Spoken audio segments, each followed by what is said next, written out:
And I want to keep her with mama because mama, we want to keep her happy. So I have her right here. There we go. And we're just going to start the desensitizing process, touching her and petting her all over. That's it. Now you'll notice with these babies, by the day it gets more difficult. So she's only 5 days old right now. If we wait another 2 weeks or so, it would be a very difficult process. So again, we're just petting her, touching her all over. Once we have her kind of desensitized and relaxed here, then we'll start touching her legs. There we go.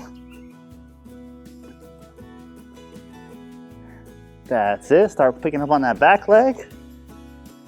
That's it. Nice.